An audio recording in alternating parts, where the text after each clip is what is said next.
Hi, and welcome to the Thrive Alcohol Free podcast.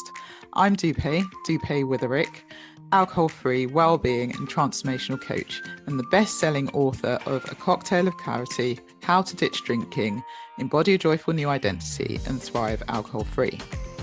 This podcast will show you that being alcohol-free is not what the traditional narrative says. And even though alcohol is so ingrained in our society that it is okay to give yourself permission to stop drinking if you want to. And you do not have to wait until you hit rock bottom.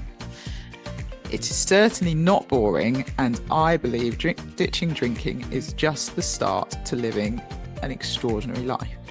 By getting rid of this one thing, it allows the doors to open to endless possibilities and opportunities. Each week, we will have guests on who are at various stages of the alcohol-free journey, from those who are curious to those who have been alcohol-free for years.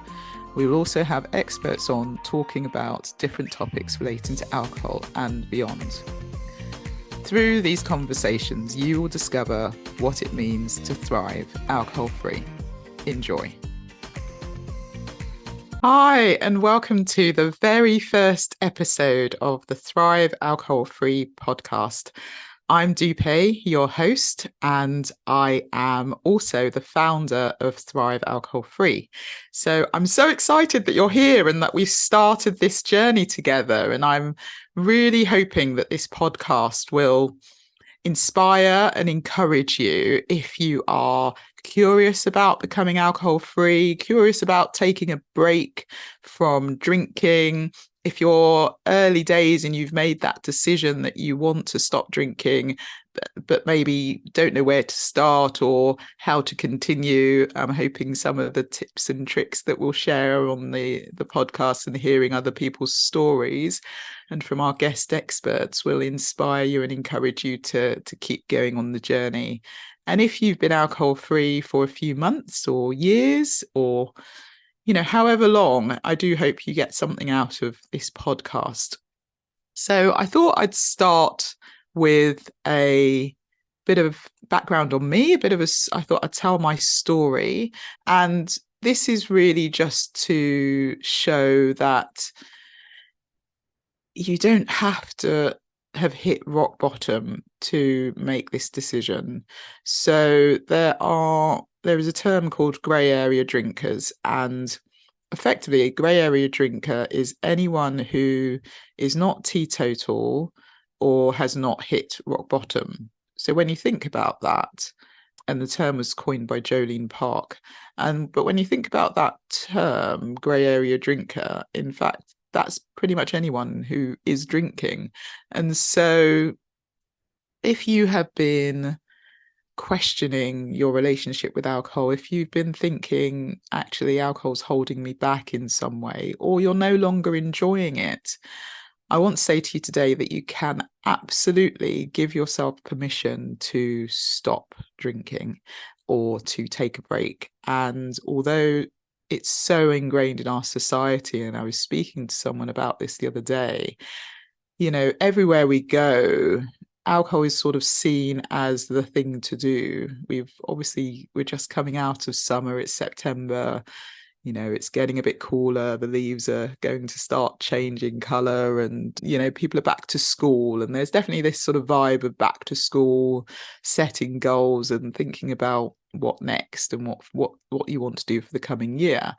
But if you think about the summer, as soon as the sun comes out, so many people want to go into a beer garden and have a drink, and that's the automatic response. Or when they go on holiday and you do your all-inclusive holiday, you feel like you have to have alcohol in order to justify the spend of going all-inclusive. And so the summer sort of triggers a lot of drinking. And then as we move into different seasons, the way that things are advertised and what we see on TV and reality shows and films, there seems to be, red wine, white wine, gin and tonics, just whiskey, all feature in what we see on an everyday basis. And so it's no wonder that many of us seem to think that if we are questioning our relationship with alcohol, then actually we must be the issue. We must have a problem because everyone else can handle their booze and is enjoying it. And it's the done thing. It's the thing to help you relax. It's the thing to help you to reduce your stress. It's the thing to do to just have fun. It's the thing to help you be sociable. There and of course, everyone says, oh yeah, red wine's good for the heart. And so all of these things, plus all the advertising and placement of alcoholic products that you see everywhere, it doesn't help if you are questioning it. And if you have been Googling, how do I stop drinking? Or am I an alcoholic? Or am I drinking too much? Then I would I would certainly be open to looking into why that is and what the reason is that you are questioning it. And if you have sort of a niggle or a nudge telling you that maybe it's time to take a break, or maybe something better could be on its way if you were to just get rid of this one thing, then listen to that. It's your intuition trying to come through, your gut trying to tell you that there may be more to life.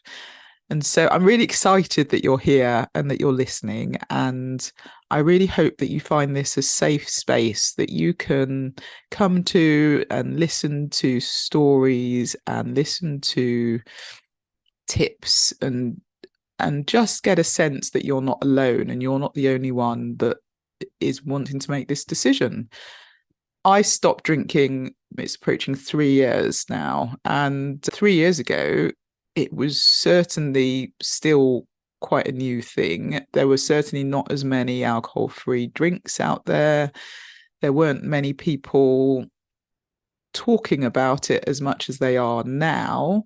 And now I feel like there's a real alcohol-free movement. And if you look at the younger generations, a lot of people are beginning to choose for health reasons and for other reasons that actually they don't want to drink. So 40% of people, sort of young adults, do not drink, and that's very different to my generation. And I would say we grew up with things like Sex and the City, where it was glamorized to have cosmopolitans and to drink, and there was the whole ladettes thing, keeping up with the boys and drinking beer, and I think it's a rite of passage for people. It was, and it probably still is as well. I heard, it frightened me the other day. Someone said to me, oh, I've got a 2-year-old son, I can't wait till he's 18 so I can take him out for a pint.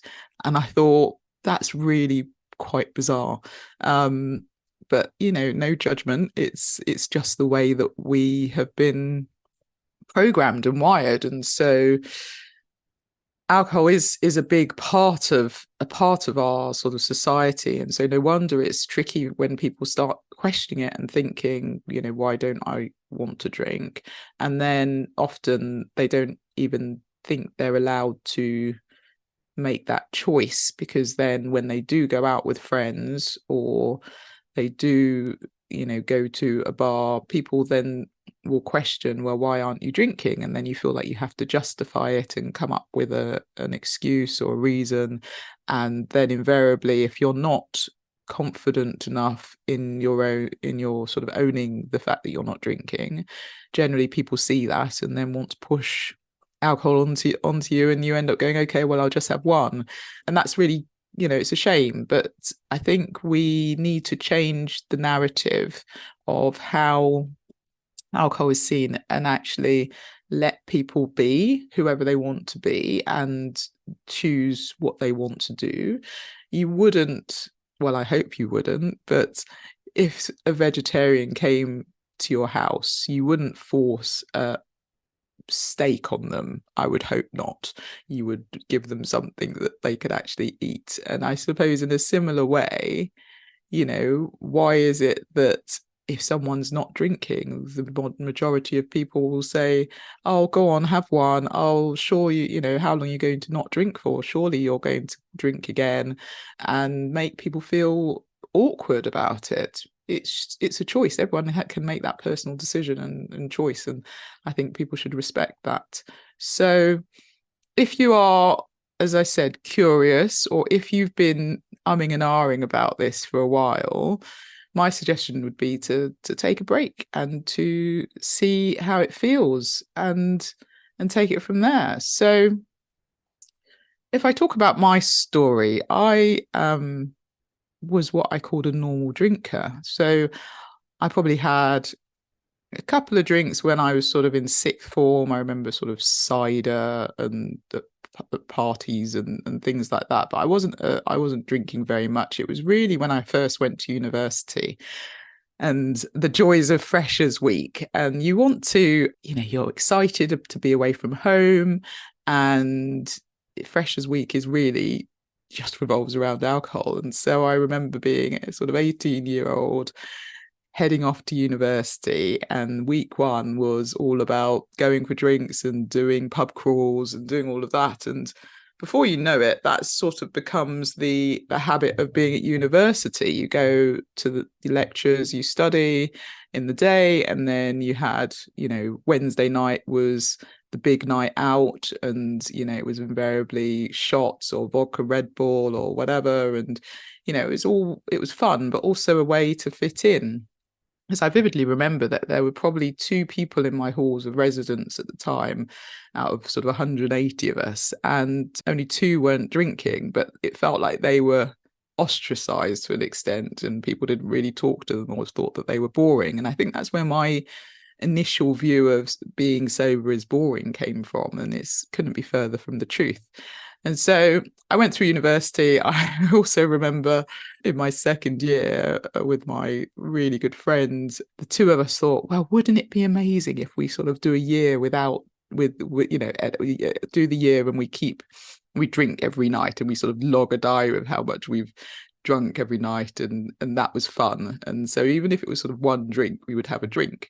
And so that was interesting. Then I spent a year in Spain and was introduced to obviously lovely red wines and heavy red wines, and so the Riojas and the Malbecs and other things like that.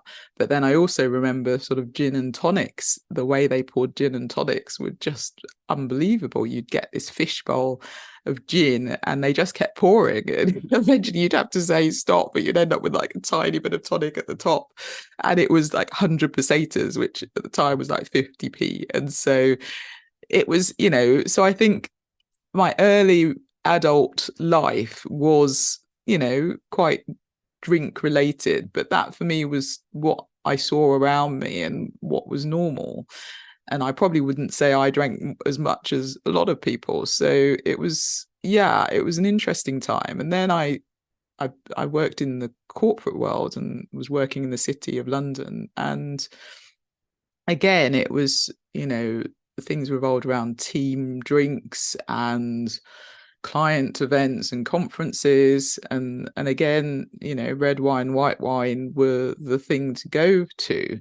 And so what I'm trying to paint here is I was I wouldn't say I was an excessive drinker, but I was probably a normal drinker in the environments that I was placed in, and as a way of fitting in, it was just the thing to do. And I probably enjoyed it as well at the time. Certainly in my 20s, I enjoyed drinking, and I also thought it was a rite of passage. And I remember towards my late 20s, I started to travel for business, and so I'd be fortunate enough to travel business class. And I remember getting on the plane the first time I traveled business class and being handed a glass of champagne and feeling so sophisticated and glamorous because I had a glass of champagne and I'd arrived, as it were. And so there are all these associations that our brain comes up with, which says that which have from the past that we have, that our automatic response is to go for a drink. If we've had a stressful day at work, we automatically say, oh, I'm going to reward myself with a glass of wine. If you're a mother, you also think, there's a whole mummy wine culture where you know, it's the thing to do. You go for play dates and you would have, you'd look at each other and say, right, what would you like to drink? And you invariably maybe start with a cup of tea or a coffee, but then you go on to a glass of white wine or rosé or red wine. And again, it for me in my late 20s. I also sort of found myself drinking a little bit more following a tragic event in my family, and grief, I think, helped or encouraged me to drink to numb out those emotions. And then I became a mum in my 30s, and as I've mentioned, that whole mummy wine culture was just something that everyone did, and so you sort of carry on with that. And it isn't, there's no judgment here at all, and it isn't necessarily wrong. And I know people, I'm not saying people shouldn't drink, and I'm not promoting you can do whatever you want to do, but all I'm saying is that a lot of the habits that we have, and a lot of the things that we do, and the reason we struggle to change those habits, especially around drinking, is that we've had a lifetime, however many years of doing this. And it's actually an addictive substance. And so ultimately, the more years that go on that you drink, the more addicted you become to it, and the more associations that you have in your brain, that you do end up drinking more and needing to drink more to get the same buzz that you did before. And you might find you're not enjoying it, but it's the only thing that you think you can do. And so for me, it got to a point where I wasn't enjoying the heavy red wines. And so I decided, okay, instead of saying I'll stop at the time, which wasn't even on my radar, I thought, okay, I know what, I'll go to the lighter red wines. I'll have your Pinot Noirs and your things like that, which is, less alcohol. And then I realized I wasn't enjoying that either. So I thought, why not go to the white wines? Okay, what's a sort of lighter white wine? I know, Picpoul de Pinet, let me go for that and have that. And I started drinking white wine, which I'd never really been a fan of. And then it got to the point where I didn't enjoy drinking that either. And so I then decided, okay, the only thing I can really drink is gin and tonic and champagne, which, sounds ridiculous really in hindsight, but they were my go-to drinks. And again, I think I was questioning why I was doing it and why I kept drinking if I wasn't enjoying it. But again, you just do, because that's the thing to do, and that's what everyone was doing. And so, and with my husband as well, we've been together a long time, and so it was, when we went out for meals, or when we did the theatre, or went out with friends, we would always, drink was always involved. And I thought it made me sort of the life and soul of the party. It certainly, I felt, gave it me more confidence and more, just to be more socially ready if I have a drink. And so, yeah, life went on. I would say I was, there was nothing necessarily bad relating to my drinking. I just decided I wasn't really enjoying it so much, and it was becoming a bit, and I knew it was a habit, and I knew it was something that I was just doing for the sake of it. So fast forward to 2020, I then decided to take a break. And so I said I'd do a 21-day challenge, which was because my church was doing a sort of give something up for 21 days, and which I decided I'd do booze and stop drinking. And so it got to the 8th of November, the day before I said I'd stop for 21 days, and I had a glass of fizz as a last hurrah, thinking, okay, well, at least I'll have this, and then 21 days will be, I'll not drink 21 days, and then I'll come back and I'll probably just not drink as much. I might moderate, or just prove to myself that I don't need to drink.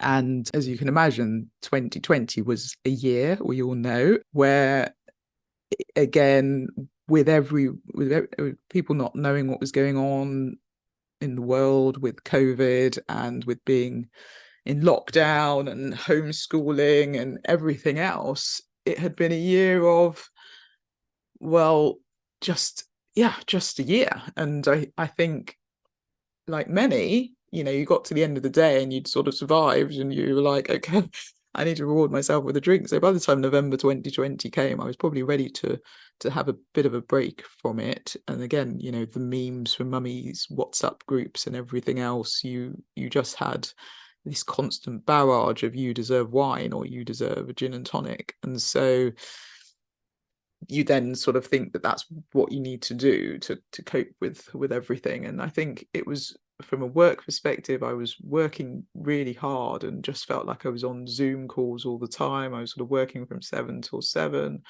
in the morning till 7 at night, and it just felt it was a constant being strapped to your computer, and it was an interesting time. So by the time November 2020 came, I was very much probably ready to have that break, but in no way did I think that I was going to not drink ever again, and that was it. That was me done. It was just not even on my radar. To be honest, I probably thought I'd do 5 days and that would be it. And I tried your dry Januaries and your Lents and stopping drinking at those times, but invariably what would happen is I would do the Monday, Tuesday, Wednesday would come and I'd think, oh, well, actually, maybe I'll only stop on, I'll only not drink in the weekdays and I'll drink on the weekends. And the weekend would be Thursday night, Friday night. And then, before you know it, you get to Monday and you've already failed. And so you don't want to keep going. And so inevitably I'd go 4 or 5 days, if that, and that would be it. So I never really got on with them. So when I said I'd stop at 21 days, I was sort of adamant I would do it, but at the same time I wasn't sure if I could and what would happen, but I did. And during those 21 days, so many little things happened which made me think, this is something I probably am being told that I need to do for a bit longer. And the funniest story, well, there were a couple of things. I discovered a whole community of people who had decided or chosen to stop drinking, which to me was just unbelievable. But they were so positive about it. They were really, maybe 3 months, 6 months, a year in, different stories, all of them the same, that they just feel so much better without alcohol. And I couldn't really understand it, but because for me I was like, what are you talking about? I didn't get it. But what happened was, about 2 weeks in, I'd been drinking water, teas, coffees, and that's it. That's all I was doing, all I was drinking. But about 2 weeks in, I discovered that there was this alcohol-free fizz, which a type of champagne, alcohol-free, that was meant to be the best in the world. And then I suddenly remembered I had a bottle in my cupboard, which you might be thinking, well, why did you have a bottle in your cupboard when you've always drunk? And I would have asked myself the same question. But that summer, someone came round to ours for lunch and brought this bottle of fizz. And I suddenly had this recollection that it was in the cupboard. So then I started rummaging in the cupboard, and at the back of the cupboard, there it was. It was like it was waiting for me. And so I had this glass of fizz on a sort of girls' night via Zoom, and everyone was drinking champagne or Prosecco. And I had this glass of fizz and no one knew, because I didn't mention it to anyone that I wasn't drinking, but no one knew. And I tasted it thinking it was going to be vile, but it tasted really nice. And I suddenly had this epiphany that, hold on a minute, if I have something that's like an adult drink that I can drink that means I feel fine in the morning, but I still feel like I'm normal and I'm participating and able to socialize, then why would I drink alcohol? Because ultimately, alcohol is ethanol. It's what we clean our houses with. It's what we fill our cars up with. And it's really bad for us.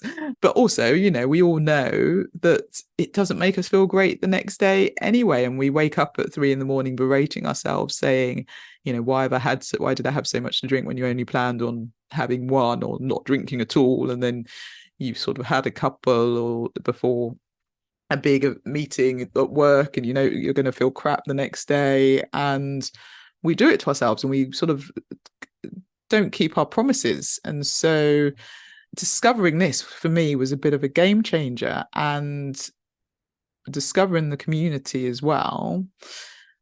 It got to sort of 21 days and I thought, well, okay, I've actually done this. And that to me was bizarre and surprising. But I was learning so much. I started to listen to podcasts and started to read books and realized that this could be a really good thing. And actually, I wasn't losing out. I wasn't missing out. I wasn't giving anything up. In fact, I was only gaining. And so I said I'd stop for a bit longer.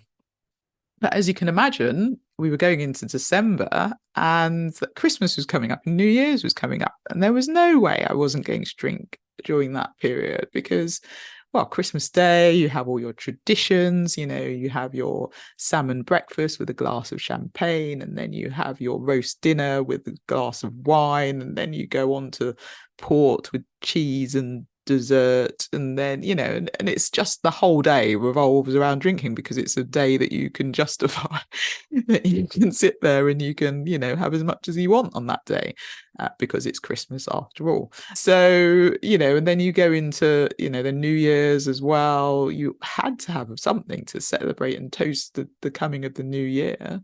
But as it went on and as it transpired, I thought, well, actually, why do I need to do that? And I discovered there were some alternatives. There were alternative gins, and there were alcohol-free gins, and then there were also alcohol-free other things, which meant you could create all those sort of traditions. You could still have something, but just the non-alcoholic version of it. So I did. I stocked up with all these drinks and probably spent a fortune not knowing what I'd like or what I wouldn't like. And I just had a Christmas with, my first alcohol-free Christmas. And I prepped for it in my sort of mind. I thought, how do I want to feel? What do I want to get out of it? How do I want to feel the next day? And actually it ended up being just the best day, and being fully present and just watching our daughter be so excited and about, Father Christmas. And the day was just perfect, dancing around and just really enjoying ourselves. And I think that was sort of a big step, because I think, one of the things a lot of my clients and people that I speak to struggle with is the whole firsts, and how do you get through your first birthday and your first Christmas and your first social event and your first wedding and first holiday, etc. And it's all about preparation and really knowing what you want to achieve from that situation, and then also bringing things that if you do like want to go down the alcohol-free drinks route, some people decide they don't want to, then it's also being able to do that. And so as the time went on, it wasn't just the alcohol-free drinks. It was just discovering that I had all this energy and I had all this time. And at the beginning, that made me feel quite bored, because I was like, well, what do I do with all this time that I've got?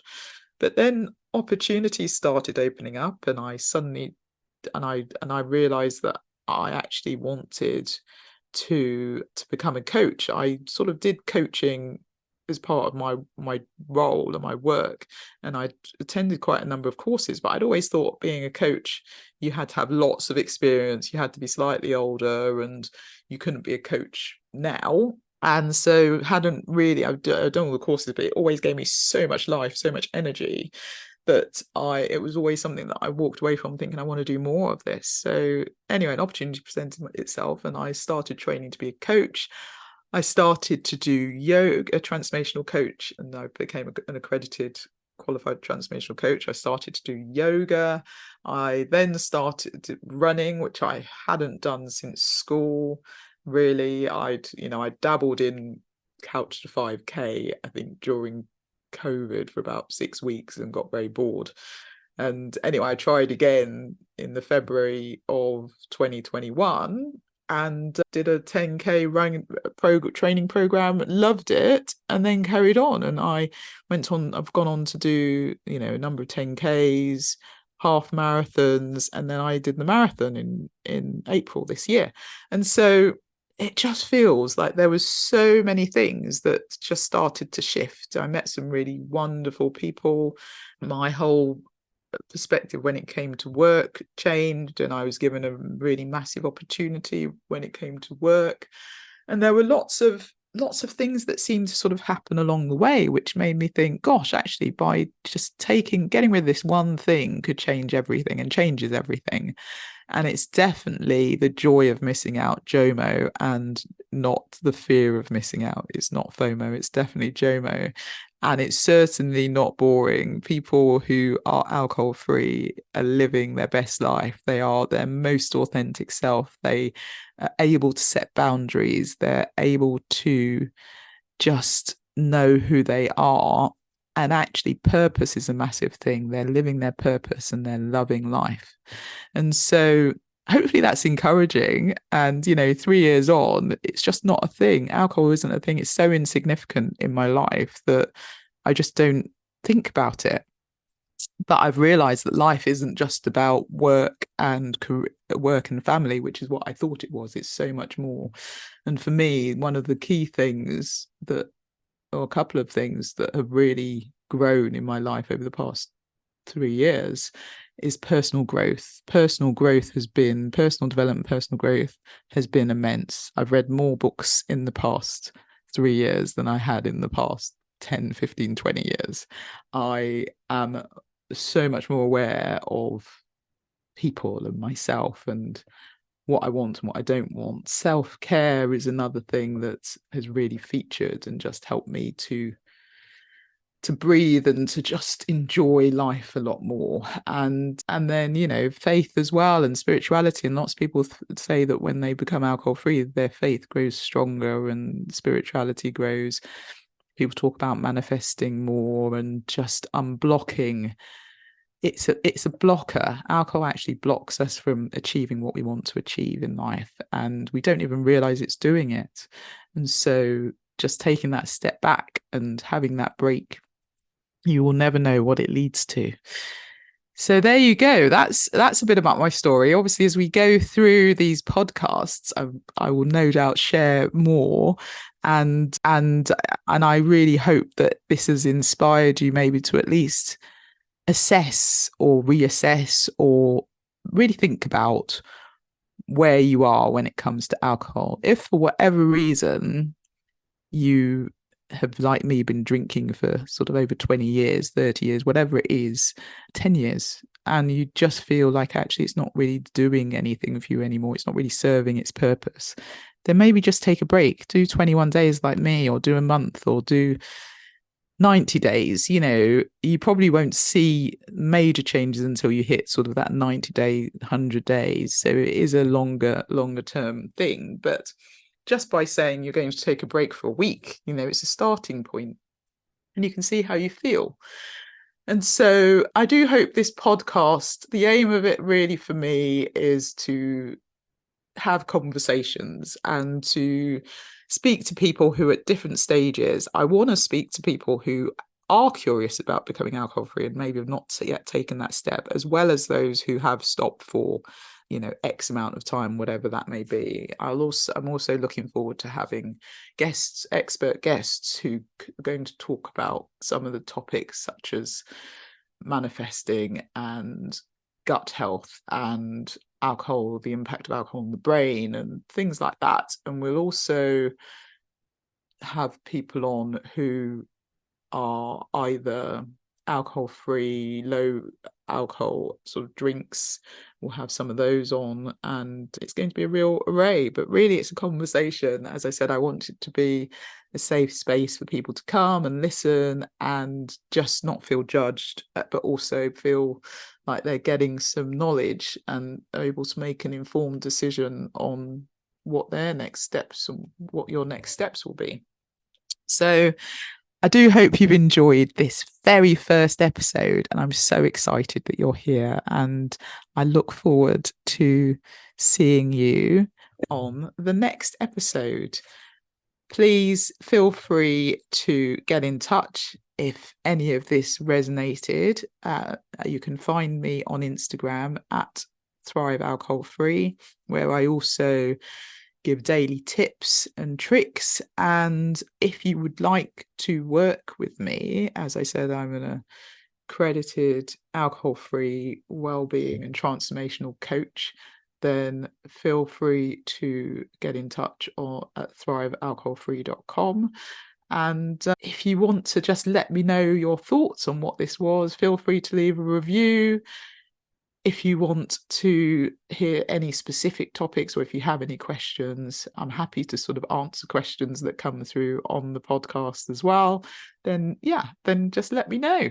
But I'm really pleased you're here. Thank you so much for listening. I know you could be spending your time doing anything else and lots of other things. And so thank you for choosing to listen to this episode.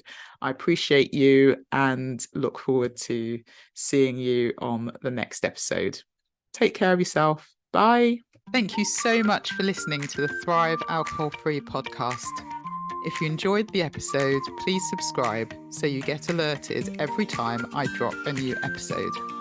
I'd love it if you could rate, leave a review, and share this episode. Feel free to tag me on Instagram at Thrive Alcohol Free and follow me for daily tips. If you'd like to work with me, I offer one-to-one coaching sessions and have my signature Thrive Alcohol Free Society group coaching program. If you are not yet ready for coaching, I also have a self-paced online course which is a companion to my book, A Cocktail of Clarity. All the links are in the show notes. When it comes to making a decision around drinking, I want to leave you with this quote from C.S. Lewis. There are far better things ahead than we ever leave behind. I will see you in the next episode. Have a wonderful week. Take care.